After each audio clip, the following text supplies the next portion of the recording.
Señor, seguimos poniendo este tiempo en tus manos para la gloria de tu nombre. Oramos, Señor, que tengas a bien, Señor, usar estas palabras, este video, las cosas que vamos a hacer para animar, para consolar, para exhortar, para levantar, Señor, para transformar las vidas de muchos. Te lo pedimos en el nombre de Jesús nuestro Señor. Amén. Muy bien. Ahora vamos a hablar acerca de la verdad que nosotros tenemos en la palabra de Dios y que es el mensaje, que es el texto a partir del cual vamos a transmitir la verdad, las buenas noticias. Okay, comenzamos hablando de esto, de que Dios tiene que revelarse, o sea, Dios tiene que mostrarse. Es importante que nosotros podamos entender que entre algo es más semejante a nosotros, más es complicado que nosotros podamos conocerlo si no acepta revelarse a nosotros. Es decir, por ejemplo, nosotros podemos entender a cabalidad muchísimo cómo funciona un martillo o cómo funciona incluso un teléfono o cómo funciona incluso una computadora que puede ser más inteligente que nosotros y podemos conocerla y podemos entenderla a cabalidad porque nosotros la hemos formado. Mucha gente tiene problemas con la idea de un Dios que nosotros no podemos comprender.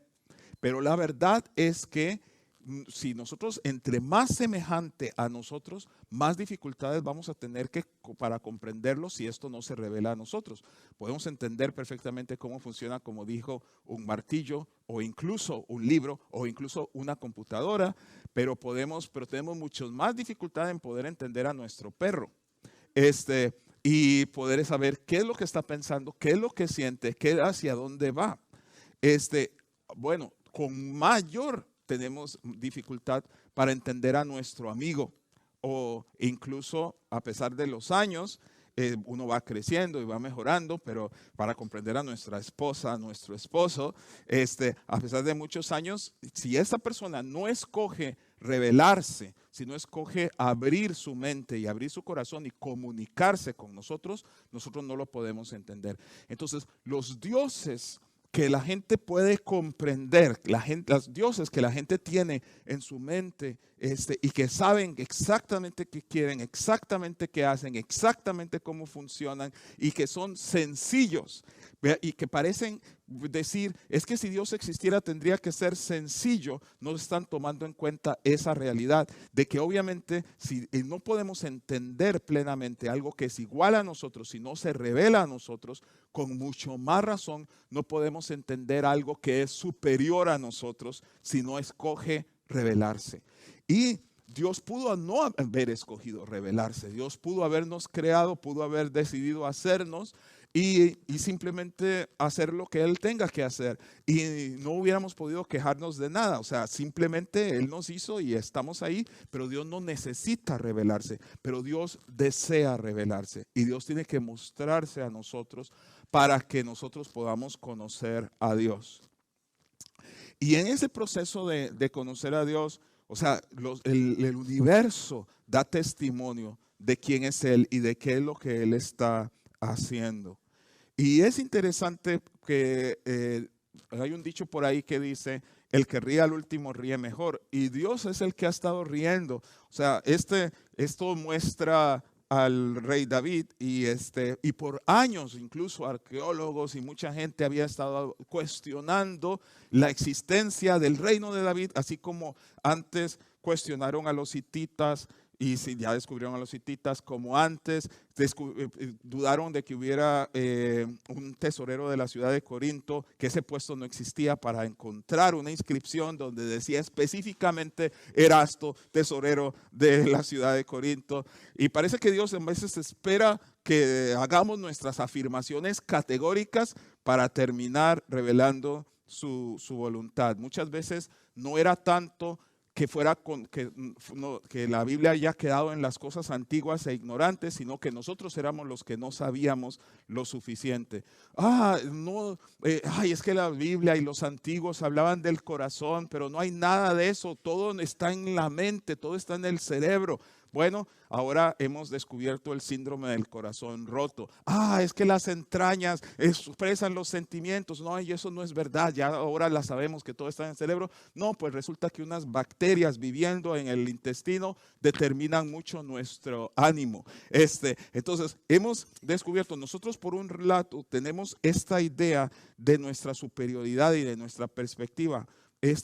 ¿Cómo puedes creer que Jesús nació de una virgen? Pero al mismo tiempo afirmamos categóricamente, nosotros vamos a clonar a un ser humano y van a ser un día de estos un ser humano de una mujer que no tiene padre. Entonces, en otras palabras, tenemos más fe en nuestra propia capacidad que la capacidad del creador del universo. Entonces, no es tanto un asunto de incapacidad, sino un asunto de orgullo, de que realmente no queremos que nada esté por arriba de nosotros. Y tenemos problemas con eso. Y tenemos que entender que Dios se ha revelado y que Dios ha decidido manifestarse a nosotros. Y Dios se reveló a través de la historia de Israel en las Escrituras. Pero en el cumplimiento del tiempo y la manera en suprema en que Dios se reveló, es que Dios se reveló en la persona de Jesucristo de Nazaret, de Jesús de Nazaret.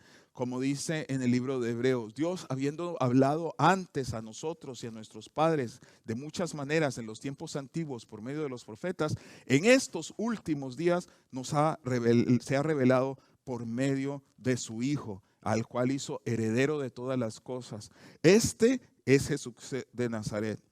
Y así como Jesús es divino y es humano, así también en la Escritura. O sea, Jesús no es Dios disfrazado de hombre. O sea, no es Dios disfrazado de hombre, es Dios hecho hombre, lo cual es todo un conflicto para nosotros. Sí, Jesús es un ser humano, sí, Jesús se cansa, sí, Jesús come, sí, Jesús es atormentado por ideas y por pensamientos, sí, Jesús se cansa, sí, Jesús ama, Jesús se pone triste, Jesús se alegra, Jesús era un ser humano normal. Jesús iba al baño, o sea, era una persona normal, no era Dios disfrazado de hombre, era Dios hecho hombre. Entonces, por más que pudiéramos escarbar, nos sorprende y decimos, pero es que era humano. Pues sí, era humano, esa es precisamente la idea de las Escrituras, pero al mismo tiempo es divino. O sea, no es un ser humano normal, es un ser humano que manifiesta plenamente a Dios y que manifiesta la voluntad de Dios, que es la imagen, que es el ícono del Dios invisible. O sea, ahora la palabra ícono es una palabra que de hecho vino de la iglesia primitiva y que habla de eso. La ícono es la imagen. Y ahora nosotros a todo el mundo hablamos de íconos por nuestras computadoras y nuestros teléfonos. Y esa es la manifestación de Dios, la presencia de Dios. Bueno, de la misma manera que Jesús es divino, pero es humano, la Biblia también es divina, pero es humana. O sea, la Biblia muestra la voluntad de Dios, pero no es un dictado de Dios. No es que Dios dijo, como piensan, por ejemplo, los musulmanes en cuanto al Corán, siéntate y cállate y yo te voy a decir. No, sino que Dios se reveló a través de seres humanos que vivían en cierto lugar, en cierto contexto, en cierto momento histórico, eran parte de una nación, eran parte de un pueblo en particular, y Dios se reveló a través de ellos. Tenían ciertos estilos y ciertas maneras de pensar, tenían poesías, tenían prosa, tenían estilos de pensamiento, y Dios utilizó cada uno de ellos. Y si Dios se hubiera revelado en otro pueblo, en otra cultura, en otro tiempo, hubieran sido diferentes los estilos que se utilizaban, hubieran sido diferentes las historias, hubieran sido diferente la forma de comunicarlo. Entonces nosotros tenemos que entender ese contraste. Es Dios, porque es la historia de Dios la que se está contando, pero es humano en el sentido de que cada uno de los personajes, o sea, David es diferente que Isaías, e Isaías es diferente que Juan. Pedro es diferente que Lucas y Lucas es diferente de Mateo. Y cada uno de ellos está comunicando algo a un contexto y a un momento histórico. Y Dios quiso hacerlo así. Hubiera sido mucho más fácil para nosotros quizá si Dios hubiera dicho, bueno, este es el Evangelio, esta es mi historia, integrada a un solo libro y ya está. Pero Dios desde el principio quiso dejarnos claro que no basta con una sola perspectiva y que íbamos a tener a Mateo, que escribe y que habla principalmente a un contexto judío, que ni siquiera se atreve a decir muchísimo el nombre de Dios, entonces habla del reino de los cielos en vez del reino de Dios.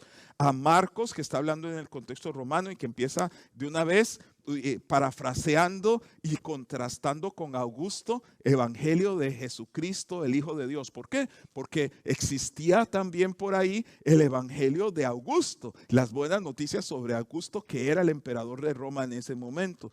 Tenemos a Lucas, el cual con un pensamiento más con el que nosotros estamos más familiarizados, dice, pero es que esto está en desorden. Yo quiero contar la historia ordenadamente como fue, y con el sentido de una biografía moderna, algo mucho más parecido a lo que nosotros entendemos. Y al mismo tiempo está explicando todas las costumbres, mientras que el otro dice, la abominación desoladora. Él dice, el ejército romano puesto donde no debes, invadiendo la ciudad, porque tiene que explicárnoslo, y porque él está hablando con gente que necesitaba esa explicación. Y luego viene Juan, con toda en el pensamiento y en el contexto asiático griego, explicándolo filosóficamente y como Pablo hace cuando él se va y explica Colosenses y Efesios a la misma audiencia. Entonces tenemos que entender esto. La Biblia es divina, pero es humana también. Y tenemos que entender las intenciones de los escritores de las Escrituras para poder entender lo que está sucediendo allí. Entonces, ahora, la Biblia va comunicando estas buenas noticias a través de la historia. En todos estos años que los autores de las Escrituras fueron escribiendo desde los tiempos antiguos de Moisés, de David, de Isaías, Malaquías, la muerte de Jesús, Santiago y Pablo cuando empiezan a escribir el Nuevo Testamento, las primeras epístolas, cuando los hechos y los evangelios están terminados. Y alguien me puede disputar algunas de esas fechas, pero yo le diría, ok, vamos a los originales y veamos esto, porque la razón por la que muchos eruditos dicen, estas cosas sucedieron después del año 70, no es ninguna razón, así se los digo, y eso se los digo especialmente a ustedes, estudiantes de teología, no es ninguna razón, sino la incredulidad de los eruditos que dicen que Jesús no pudo haberlo profetizado antes del año 70 porque en el año 70 vino la caída de Jerusalén. Bueno, yo creo en la profecía y por lo tanto no tengo esa barrera y toda la evidencia interna y toda la evidencia externa habla de eso, de los evangelios terminados hacia el año 70, excepto Juan, que posiblemente es un poco posterior y que mira hacia atrás para ver lo que dicen las Escrituras y lo que es la historia de Jesús, lo que le faltó a la historia de Jesús. Y por último, vamos terminando con el canon, a la medida que los herejes forzaron a que se tuviera que conocer cuáles eran los libros de las Escrituras y cuáles no los eran. Entonces, para entender las Escrituras, y aquí me tienen paciencia los que son expertos en esto, pero es importante explicar, es importante tomar en cuenta los principios para entender bien las Escrituras en nuestro tiempo. En primer lugar, que el mejor intérprete del texto es el texto de las Escrituras. El mejor intérprete del texto es el texto. En segundo lugar, y este es un principio vital, y es un principio vital especialmente a la medida que empezamos a pensar en comunicar esas buenas noticias en una forma transcultural. El texto no puede significar lo que nunca significó. O sea, si yo no puedo tomar una parte de las Escrituras que nunca pudo haber significado eso para la audiencia original y decir, de repente tengo el nuevo entendimiento de lo que realmente significa ese texto. O sea, el texto no puede significar lo que nunca significó. Tercero, usar un texto fuera de contexto es usarlo de pretexto. Entonces, claro, cualquier cosa puede ser defendida desde las Escrituras si no tomas en cuenta el contexto. Pero este principio que le falta muchísimo a la iglesia occidental, el texto no es solo para observarlo, interpretarlo, sino para obedecerlo. O sea, cuando hablamos de de la mano como un principio de la interpretación de las escrituras es oír, es leer, es estudiar, es memorizar las escrituras, pero sin el pulgar no se puede sostener, y eso es aplicar.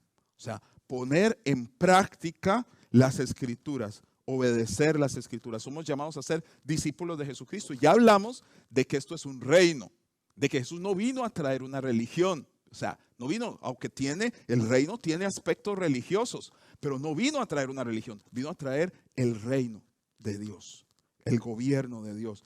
Y entonces, la característica del discípulo es que le obedece y que le sigue en esto. Pero lo importante de esto es, todos estos principios son importantes. ¿Por qué tenemos que dedicarle pensamiento? ¿Por qué tenemos que dedicarle, tenemos que razonar y tenemos que entender el texto, entender lo que el autor original estaba diciéndole a la gente original y conocer todo lo que podamos del contexto en que estaba, en el momento histórico, de la figura? ¿Por qué? ¿Por qué vuelve a repetir esas palabras? Bueno, porque así se hacían los poemas en ese tiempo y porque la primera y la última frase quieren decir eso, porque entender eso nos ayuda a entender lo que realmente estaba diciendo el texto en el principio, lo cual nos ayuda a entender lo que el texto está diciendo el día de hoy. Es decir, el texto de la Biblia es cultural, se desarrolla en un cierto contexto cultural, y nosotros entre más entendamos de esa cultura, mejor podemos comunicarlo. Porque desde el principio el mensaje de la Biblia se transmite transculturalmente.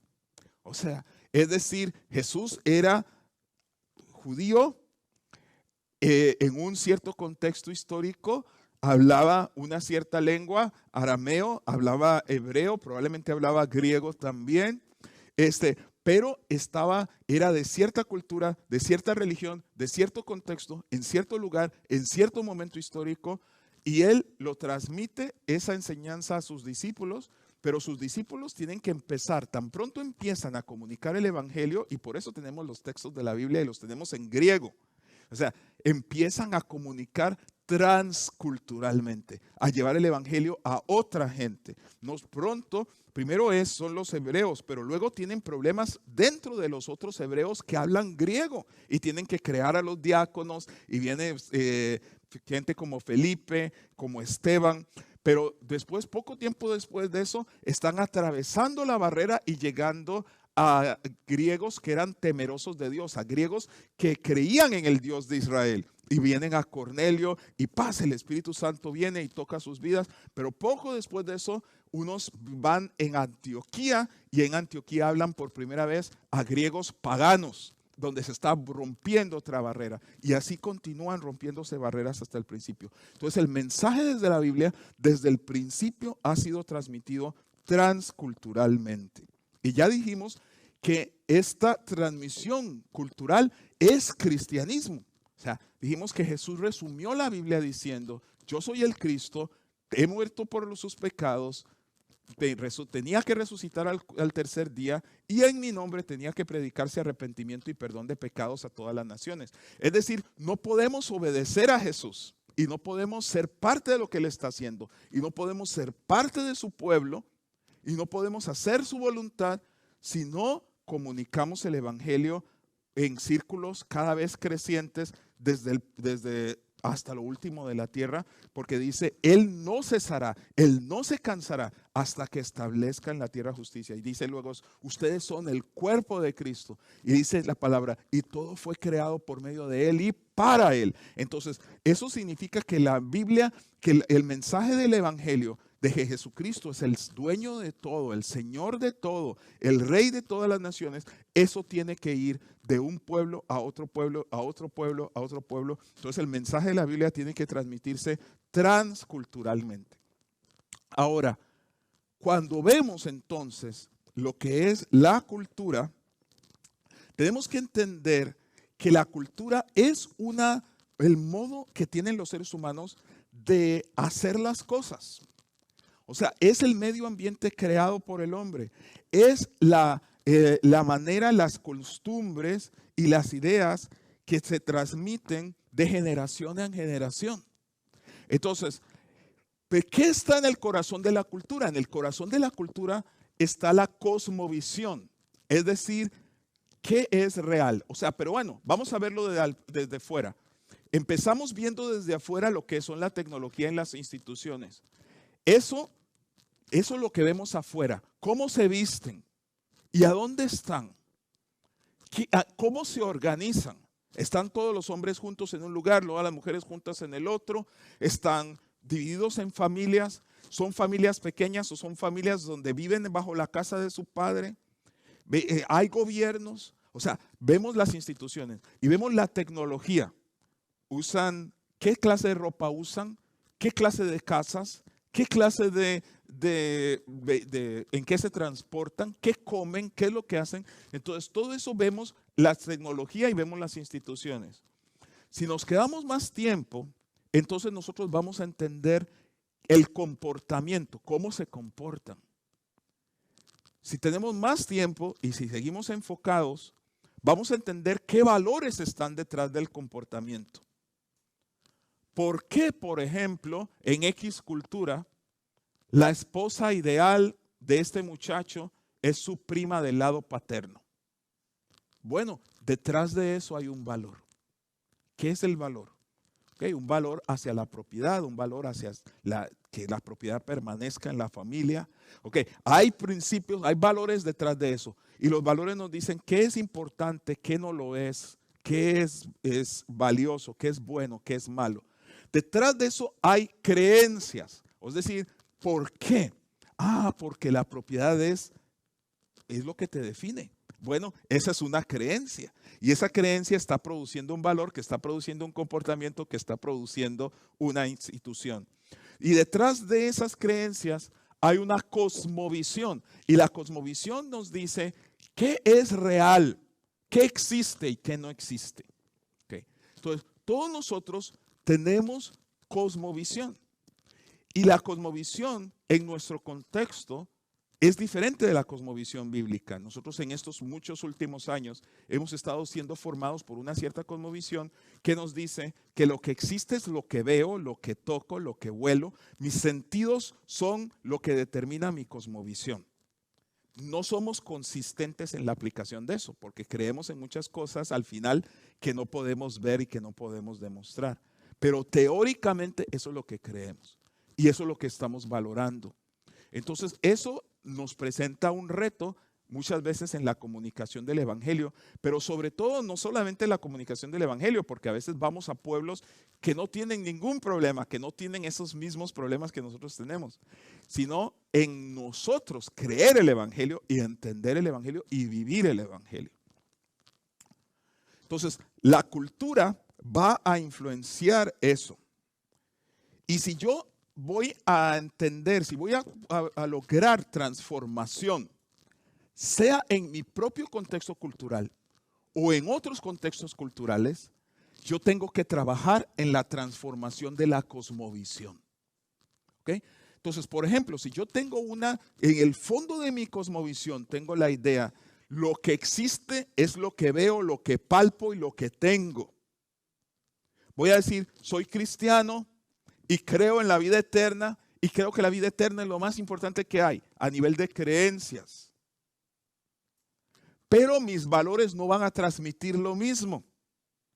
O sea, digo eso, pero al mismo tiempo me estoy esforzando y estoy viviendo de tal manera que estoy demostrando con mi vida, no, el que tiene más juguetes al final del juego es el ganador.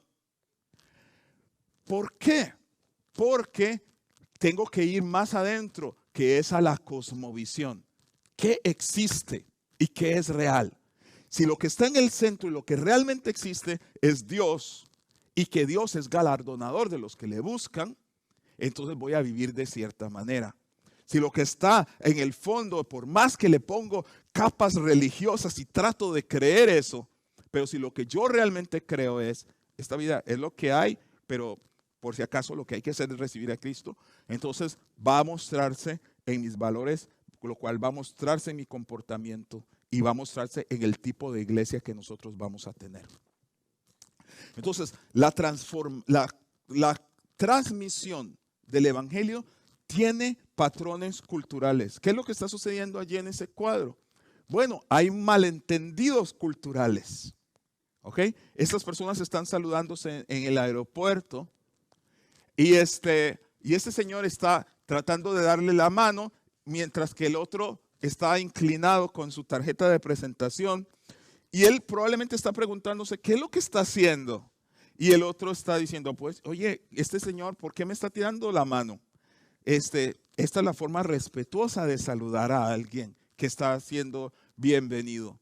Esta señora tal vez es latina, ¿no? Y está tratando de besar al otro, para saludarlo. Y el otro tal vez es un musulmán y está pensando, esta mujer me está atacando, me está agrediendo, quiere algo conmigo. Mientras que el otro, tal vez de sur de Asia, está tratando de saludar y dice, porque nadie me pone atención, y él está diciendo namaste y saludándolos. Entonces tenemos que aprender a comunicar el evangelio y a entenderlo desde un contexto transcultural. Entender que los principios bíblicos, un texto no puede significar lo que nunca significó, que era lo que estaban tratando de decir los autores bíblicos. Entonces, que el texto bíblico, el mensaje de la Biblia, que principalmente el que realmente lo resume y lo explica es Jesucristo. ¿Okay? O sea, Jesucristo explica lo que se había dicho y todos los apóstoles, yo puedo demostrar por todas las epístolas que todos los apóstoles son realmente seguidores de Jesucristo. Ellos no están inventando algo nuevo, están aplicando los principios que Jesús muestra en los evangelios. Entonces, los principios bíblicos se manifestaban de cierta manera en la cultura del Antiguo Testamento, porque dijimos, este texto es cultural, este texto es divino, pero es humano y Dios se manifestó en cierto momento en la historia. Entonces, esos principios bíblicos se mostraron de cierta manera en la cultura del Antiguo Testamento, se mostraron de otra manera en la cultura del Nuevo Testamento, y esos principios nosotros los aplicamos en nuestra propia cultura en cierta manera. Ok, ahora, eso no significa que nosotros vamos a agarrar esos mismos principios y en la manera en que nosotros los manifestamos, agarramos y los tratamos de imponer en otra cultura de la misma manera.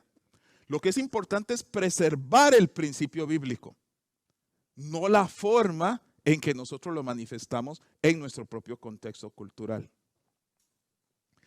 Y recordando siempre que el mensaje de las Escrituras es Jesús, como dijimos. Esto es algo que enfatizamos en una de las conferencias anteriores. O sea, Jesús resumiendo la Biblia, yo soy el Cristo, yo soy el Rey de Reyes y Señor de Señores, el dueño de todo. Tuve que morir en la cruz de acuerdo a las Escrituras, morir por nuestra redención, porque si no, el Cristo, el Rey de Reyes y Señor de Señores, cuando viene, se hubiera quedado reinando sobre nada. O sea, hubiera acabado con el mal, como los judíos andan deseando y regando, y en los salmos se clamaba, Señor, ven y destruye todo el mal. Él hubiera llegado, destruido todo el mal, y luego dice, Padre, ya el reino gobierna sobre toda la tierra. Y el Padre, sí, pero hijo, no queda nadie, solo tú, ¿verdad? O sea, si Jesús no hubiera venido para morir por nosotros, el reino de Dios hubiera venido y no hubieran sido buenas noticias el reino de Dios, hubieran sido muy malas noticias para nosotros, para la humanidad. Pero obviamente siendo el Hijo de Dios, no podía simplemente morir, tenía que resucitar de los muertos. Resucitó de los muertos al tercer día y en ese momento la muerte empezó a reversa. La muerte había ido cubriendo toda la humanidad y ahora empezó otra vez al reversa. Después de la resurrección de Jesucristo, algo nuevo empezó. El futuro se adelantó. Dios nos dio el adelanto. Dios vino a este mundo a rescatarnos.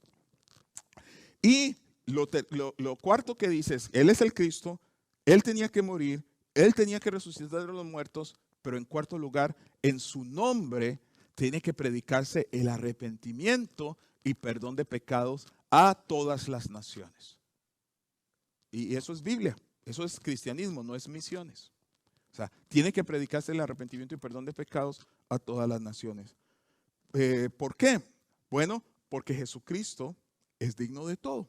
Toda autoridad me ha sido dada en el cielo y en la tierra. Por tanto, vayan y discipulen a todas las naciones. Filipenses capítulo 2. Porque él, siendo igual a Dios, no estimó el ser igual a Dios como cosa que aferrarse, sino que se despojó de sí mismo, tomando forma de siervo, hecho semejante a los hombres y estando en la condición de hombre, se humilló a sí mismo hasta la muerte y muerte de cruz. Por tanto, Filipenses 2, Dios le exaltó sobre todas las cosas y le dio el nombre que es sobre todo nombre, para que en el nombre de Jesús se doble toda rodilla de los que están en el cielo y en la tierra y debajo de la tierra, y toda lengua confiese que Jesucristo es el Señor, para gloria del Dios Padre. En Colosenses 1 también. Por medio de Él fueron creadas todas las cosas. Todo fue creado por medio de Él y para Él. Y esa es la razón por la que el reino de Cristo tiene que ser universal. Y para que el reino de Cristo sea universal, tenemos que proclamar la amnistía de Jesús a todas las naciones. ¿Por qué? Porque el Padre quiere redimir de nuevo a una humanidad que se convierte en un sacerdocio para el resto de la humanidad, para que su salvación llegue a todas las familias de la tierra. Entonces, toda la Biblia es acerca de Jesús. Todo el Antiguo Testamento está contando la historia de Jesús, y todo el Nuevo Testamento se desprende de la historia de Jesús. Y esa es la razón por la que la Biblia puede ser muy frustrante cuando la tratamos de tomar como otra cosa. Cuando tratamos de buscarla como un libro que nos dé soluciones e ideas a todos los problemas de la vida. Porque no es eso lo que está tratando de hacer.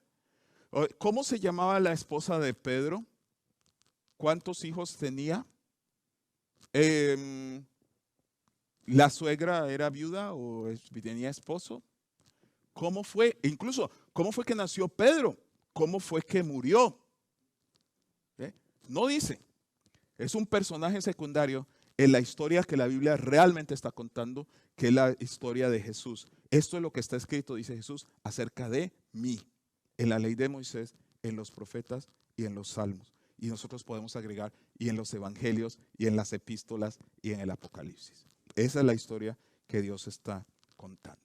Entonces, el mensaje de la Biblia es Jesús. Y eso es la Biblia, esa es la verdad que nosotros tenemos para este tiempo. Y es importante decir en estos tiempos porque en estos tiempos como que se ha vuelto de moda negar a los apóstoles y decir, sí, bueno, Jesús sí, pero yo no estoy de acuerdo. Pablo era así, y Pedro era así, y esto es lo que es. Y yo no creo que Jesús tal cosa, sino que Jesús tal otra y que Jesús tal otra. Miren, el único Jesús que nosotros conocemos es el Jesús que nos comunicaron los apóstoles. La gente que está tratando de decir, no le creamos a Pablo, es que Jesús no es así, está poniéndose a sí misma en lugar de los apóstoles. Eso es lo que están haciendo. Ellos están tomando el lugar de autoridad y están diciendo, no, Jesús no es como dijo Pablo, Jesús es como digo yo. Eso es lo que están haciendo realmente. Entonces nosotros tenemos que combatir eso y tenemos que regresar a ser el pueblo de las Escrituras. Y sea Dios veraz y todo hombre mentiroso, porque ahí es donde vamos a encontrar la verdad.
Es muy emocionante ver el crecimiento de la iglesia hispana en nuestro día. Personas están respondiendo al Evangelio como nunca y estamos viendo iglesias hispanas establecidas en todas partes del mundo porque los hispanos actualmente están viviendo en casi todos los países de nuestro planeta. Desafortunadamente, una gran cantidad de estas iglesias nuevas no tienen a líderes o pastores preparados. Y por eso Dios estableció el Seminario Bíblico Río Grande. Nuestra comisión o misión como seminario es de preparar líderes cristocéntricos con una cosmovisión bíblica para la iglesia global. Entonces, nuestras clases, nuestro ambiente y todos los profesores abrazan este desafío. Dios está escogiendo, seleccionando a hombres y mujeres y llamándolos a servir en este gran ministerio de hacer discípulos de Cristo en todas partes del mundo. Y una gran cantidad de ellos, Él también está llamando a pasar por Río Grande para recibir su preparación, su entrenamiento. Quiero decirte también que tenemos un programa de 4 años, 2 años y 1 año. Nuestro programa de 4 años tiene el énfasis pastoral, énfasis de misiones, énfasis en educación cristiana y también en ministerios femeniles. Así que puedes venir y estudiar aquí y prepararte con excelencia. Toda la enseñanza es en español, el idioma de tu corazón. Nuestros profesores que han sido misioneros en Latinoamérica saben hablar bien español, te comunican todo en el idioma que tú estás acostumbrado a estudiar la palabra. Así que esta es una gran oportunidad. Algo que te quiero decir que nuestro programa es integral.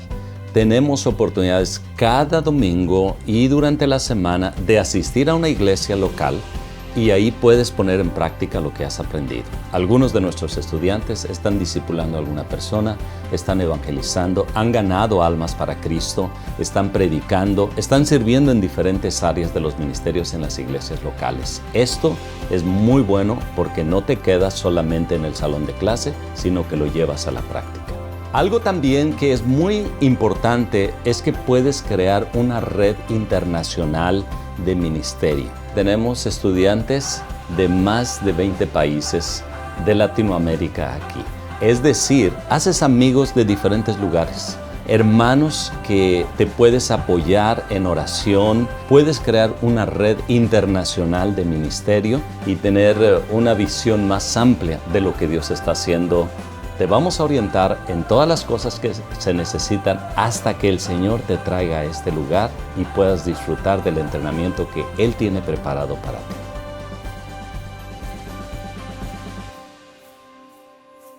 Quizá el aspecto más motivante en todo esto es de ver a nuestros graduados yéndose a todas partes del mundo y cumpliendo la gran comisión de Cristo. Y un gran día después de esa vida, cuando estamos allá en el cielo, veremos a hombres y a mujeres desde cada pueblo, cada tribu, cada lengua, cada nación, alabando al Cordero, alcanzados y discipulados por hombres y mujeres que pasaron y recibieron su entrenamiento en Río Grande. Y esto, mis queridos hermanos, vale la pena.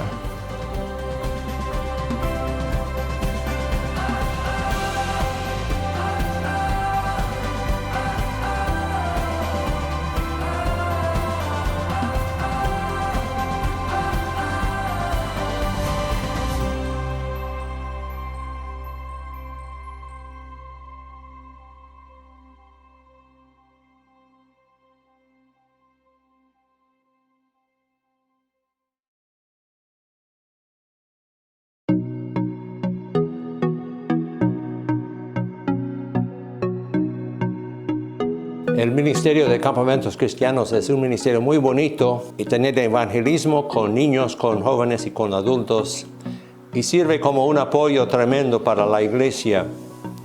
Queremos utilizar y crear y formar una filosofía del ministerio utilizando la naturaleza y para enseñar y alcanzar niños y jóvenes para Cristo. Entonces tenemos una parte de teoría sobre el ministerio de campamentos, pero también más que la mitad de la clase es poner en práctica, preparar los estudiantes, preparar un campamento, un mini campamento para poner en práctica la teoría que aprenden en la primera parte de la clase. Y así ellos pueden aprovecharlo para ponerlo y utilizarlo en otros contextos, otros países y otros ministerios para la gloria de Dios.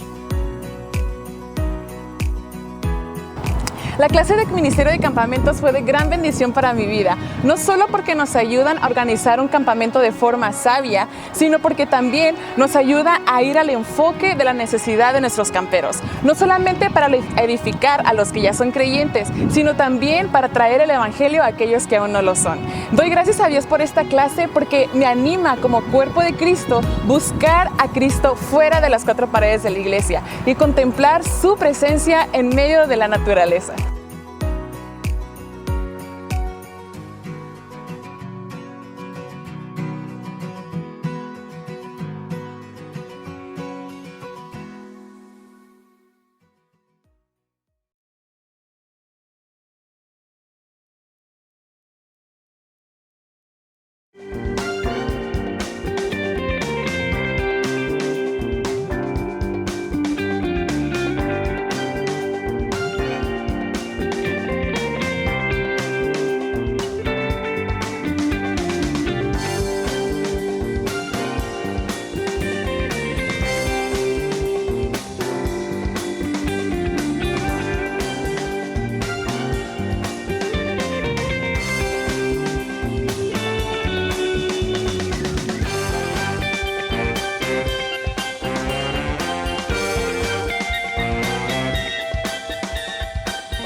Entiende el contexto, luego predica el Evangelio.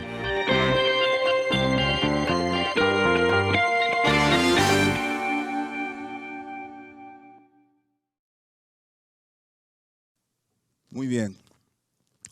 Vamos a ver, estamos hablando acerca de la única verdad. Y vamos a hablar acerca de la verdad sobre Jesús. ¿Cuál es el mensaje que nosotros vamos a proclamar? El Evangelio de Marcos, capítulo 1, versículo 1, dice, principio del Evangelio de Jesucristo, Hijo de Dios. Y hay tanta verdad en ello. El Evangelio, las buenas noticias. ¿Acerca de quién? Acerca de Jesús. ¿Y quién es Jesús? Jesús es el Cristo, es el Rey y es el Hijo de Dios. Pero ¿quién es el Cristo? ¿Qué significa esto? Creo que en nuestros tiempos hemos perdido muchísimo de vista qué significa que Jesús es el Cristo. Que básicamente el Cristo se ha vuelto casi como en un sinónimo o el apellido de Jesucristo o su segundo nombre. Mi amigo se llama Juan Carlos y Jesús se llama Jesucristo. Pero Cristo es un título y es un título que es vital que nosotros podamos tener un entendimiento claro para que nosotros podamos entender su misión. Dice la palabra, cuando Jesús nació en Belén de Judea, en los días del rey de Herodes, vinieron del oriente a Jerusalén unos magos diciendo, ¿dónde está el rey de los judíos que ha nacido? Eso fue lo que vinieron a buscar. ¿Quién era el rey de los judíos que había nacido? Porque su estrella hemos visto en el oriente y hemos venido a adorarle. Y oyendo esto, el rey Herodes se turbó y toda Jerusalén con él. ¿Por qué? Porque al rey Herodes se turbó porque él era el rey. Y ahora estaban diciendo, ¿y dónde está el rey de los judíos que acaba de nacer? Y convocados todos los principales sacerdotes y los escribas del pueblo, les preguntó a dónde iba de nacer el Cristo. Entonces el Cristo aquí es sinónimo de eso, del rey de los judíos. Y ellos le dijeron, en Belén de Judea, porque así está escrito por el profeta. Y tú, Belén, de la tierra de Judá, no eres la más pequeña entre los príncipes de Judá, porque de ti saldrá un guiador que apacentará a mi pueblo Israel. Entonces aquí vemos, el rey de los judíos es el Cristo. Andrés, uno de los discípulos de Jesús, conoce a Jesús, va corriendo donde su hermano Simón y le dice, hemos encontrado al Mesías. Y de una vez Juan traduce, es decir, al Cristo, es decir, al Mesías, es decir, al ungido de Dios, al escogido de Dios, al que estaba prometido en la palabra del Señor. Juan 4:25, le dijo la mujer, sé que viene el Mesías, que es llamado el Cristo. Cuando Él venga nos declarará todas las cosas. Entonces otra vez queda claro que el Mesías y el Cristo es el mismo.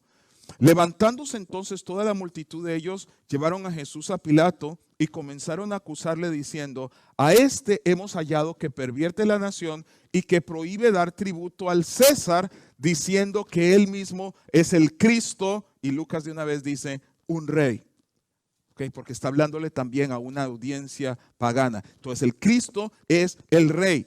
Y hay un conflicto, por lo tanto, entre César, que es el rey del mundo romano en ese tiempo, y los discípulos y Jesús diciendo que Él es el Cristo, que es el rey de Israel, cual viene a ser el rey de todas las naciones de la tierra.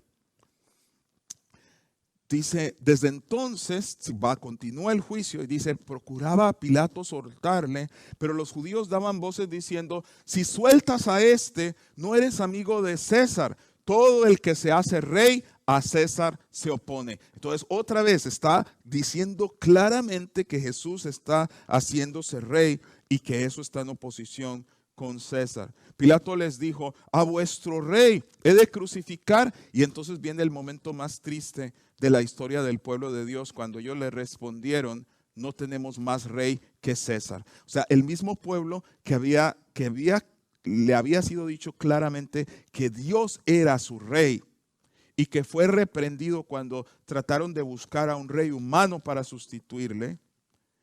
Y Dios finalmente les da a David y dice, de él voy a levantar descendencia y voy a volver y voy a reinar de nuevo sobre vosotros.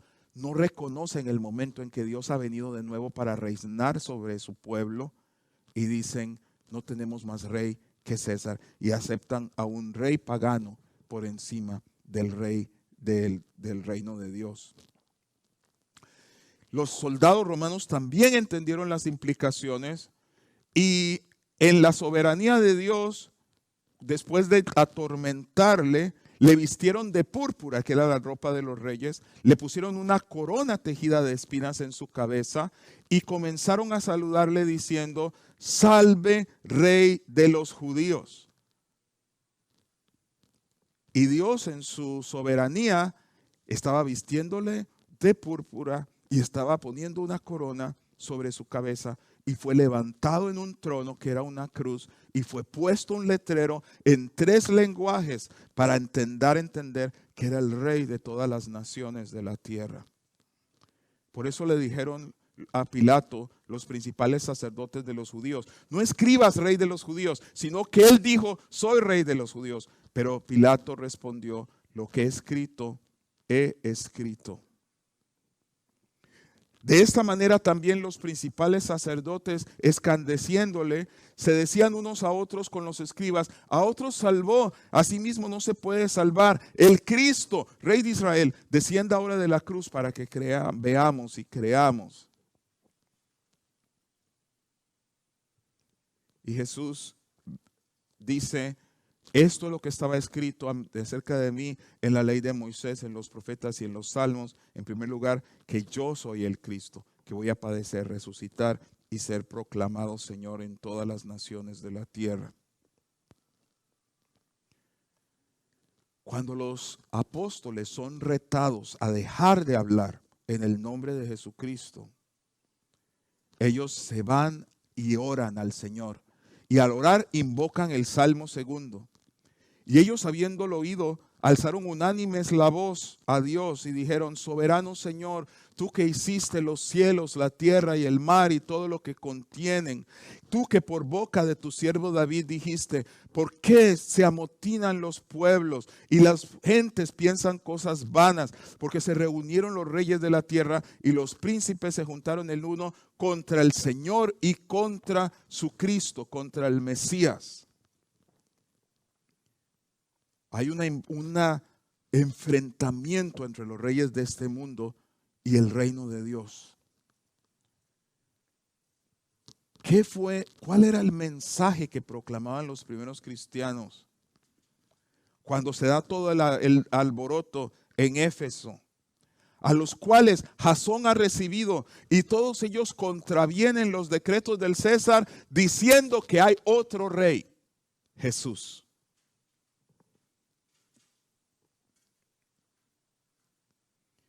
El contexto dice, estos que trastornan el mundo han llegado acá, y todos ellos contravienen los decretos del César, porque dicen que hay otro rey y se llama Jesús.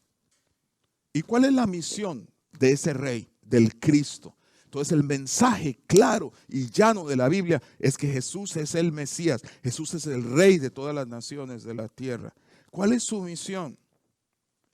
Desde el principio de la Biblia estaba declarado: mi hijo Judá es como un cachorro de león que se ha nutrido de la presa, se tiende al acecho como león, como leona que nadie se atreve a molestar. El cetro no se apartará de Judá, esa es la tribu de nuestro Señor, ni de los pies, ni entre sus pies el bastón de mando, hasta que llegue el verdadero rey, quien merece la obediencia de los pueblos. Entonces, la misión, lo que iba a obtener el verdadero rey, que era el Mesías, era la obediencia de todos los pueblos.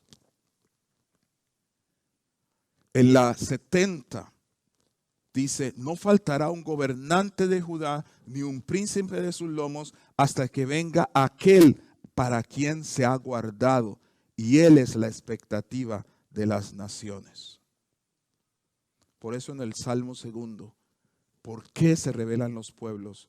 ¿Por qué conspiran las naciones? Los reyes de la tierra hacen alianza, los caudillos se levantan en contra del Señor y de su Mesías y dicen, vamos a quitarnos sus cadenas. O sea, y es importante entender, esto es una realidad en el cumplimiento profético, es una realidad en el Antiguo Testamento donde resisten el reino de Dios, es una realidad en Cristo donde los reyes de la tierra, Herodes, Pilato, los que se conspiraron en contra del Señor y su Cristo, es una realidad futura también cuando los reyes de la tierra al final de los tiempos se unan para oponerse a Cristo que ha regresado. Pero es una realidad también actual, es algo que está sucediendo hoy en día. Los reyes de la tierra conspiran, los reyes de la tierra se ponen de acuerdo en contra del gobierno de nuestro Señor, en contra de sus mandamientos, en contra de su voluntad. Como alguien decía hace poco, hablando acerca de Suecia, donde se le está obligando a personal médico cristiano a hacer abortos y hacer otras cosas con las cuales no están de acuerdo, decían, ¿qué derecho tiene Dios de decirnos qué es lo que tenemos que hacer? Se les salió y lo dijeron así, directamente. Bueno, todo el derecho, pero los reyes de la tierra se oponen a Dios y se oponen a su pensamiento y a su manera, a sus mandamientos. Pero ¿qué dice Dios ahí mismo en el Salmo 2? Ya yo he establecido a mi rey sobre Sión, mi santo monte. O sea, Cristo vino, el reino de Dios ha venido, el reino de Dios ya está en medio de nosotros. Yo proclamaré el decreto del Señor. Tú eres mi hijo, dice el Cristo. Me ha engendrado hoy. Pero dice el Señor, pídeme y te daré como herencia a las naciones y tuyos serán los confines de la tierra. Eso es lo que Cristo está haciendo. Pídeme y te daré como herencia a las naciones y como posesión tuya los confines de la tierra. Por eso el Padre contesta allí mismo en el Salmo 2, someterás a las naciones con cetro de hierro y las destrozarás como a vasijas de barro. Ustedes los reyes sean prudentes y ustedes los jueces admitan la corrección. Sirvid al Señor con reverencia y ríndanle culto con temor reverente. Ríndanse a los pies de su Hijo, no sea que Él se enoje y ustedes perezcan, pues su enojo se enciende de repente.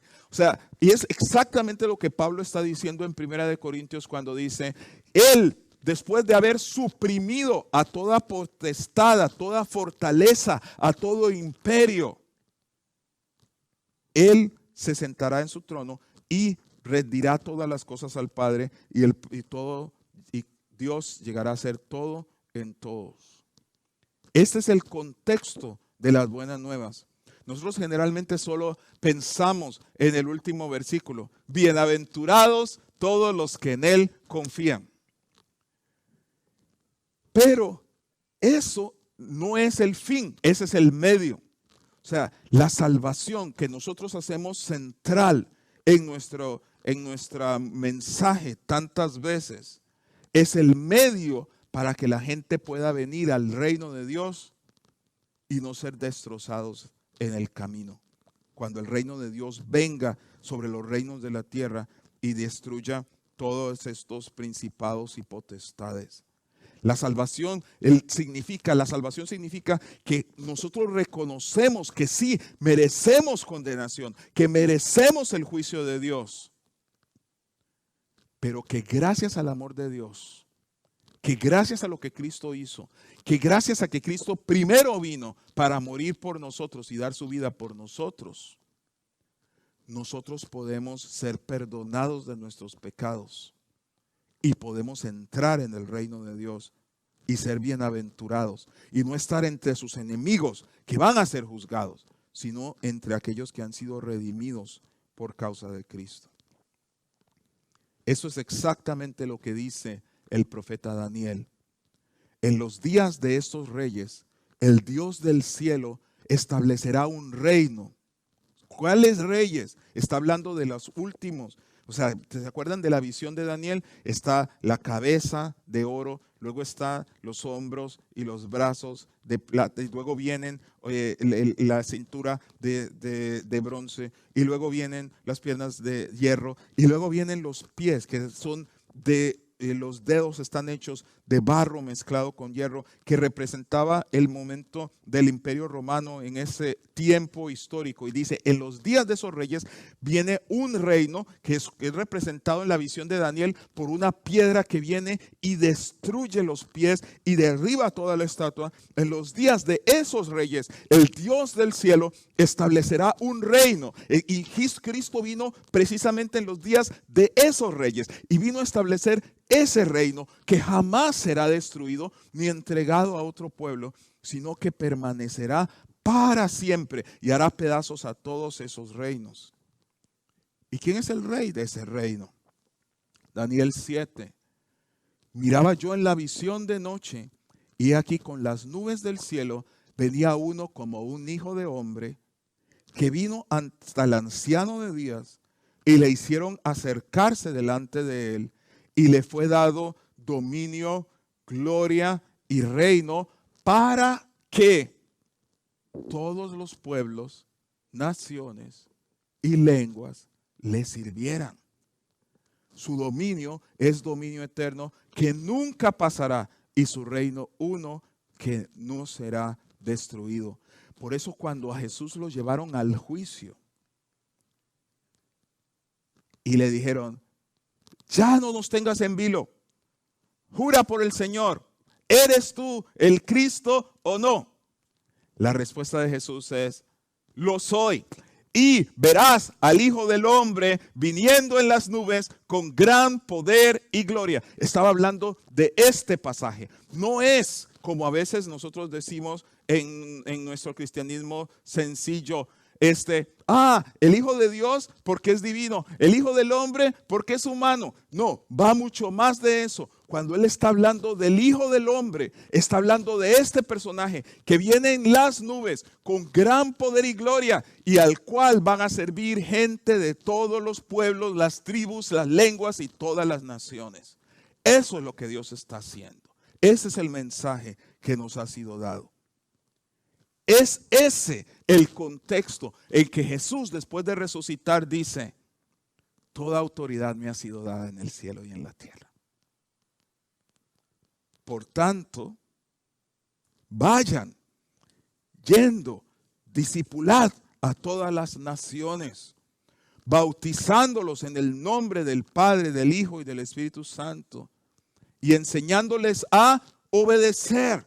O sea, si el mensaje central es nada más, wow, nos salvamos, qué bueno. ¿Cómo? ¿Por qué está diciendo a obedecer? Porque el mensaje central es, sí, somos salvados para buenas obras las cuales Dios preparó de antemano para que anduviésemos en ellas. Somos salvados para obedecer, para ser discípulos, porque es el reino de Dios lo que está viniendo. Viene en Jesucristo y luego viene en nosotros como iglesia y luego a través de nosotros como iglesia cuando les enseñamos a seguir, a amar y a seguir a Jesucristo. Sí, a ser salvos por medio de la fe únicamente y solamente por la gracia, pero verdaderamente creer en Cristo, no simplemente la fe. La fe por la fe no salva. Lo que salva es la fe en Cristo. Y este es Cristo. Cristo es el Mesías. Cristo es el Salvador. Cristo es el Rey. Cristo es el Señor. Cristo es uno con Dios. Cristo es el Hijo del Hombre que viene en las nubes con gran poder y gloria para que todos los reinos y tribus y pueblos y lenguas le sirvan. Por eso no es raro que Apocalipsis termina diciendo, al que nos ama y por su sangre nos ha librado de nuestros pecados, al que ha hecho de nosotros un reino, sacerdotes al servicio de Dios su Padre, a Él sea gloria y poder por los siglos de los siglos. Amén. Y uno de los ancianos me dijo, no llores, pues el león de la tribu de Judá, la raíz de David, ha vencido y puede abrir el libro y quitarle sus 7 sellos. Y en ese momento vi un cordero en medio del trono y de sus 4 seres vivientes. Es decir, llegó a ser rey a través del sufrimiento, de padecer por nuestros pecados, para poder redimirnos y comprarnos para Dios de regreso. Vi a un cordero en medio del trono y de los 4 seres vivientes y en medio de los ancianos. Estaba de pie, resucitado, y parecía haber sido inmolado. Vean los mismos elementos. Es el Cristo, es el Rey, ha muerto, ha resucitado, le pertenecen todas las naciones, porque dice, y entonces un cántico nuevo que decía, digno eres de tomar el libro y de abrir sus sellos, porque fuiste inmolado y con tu sangre redimiste para Dios.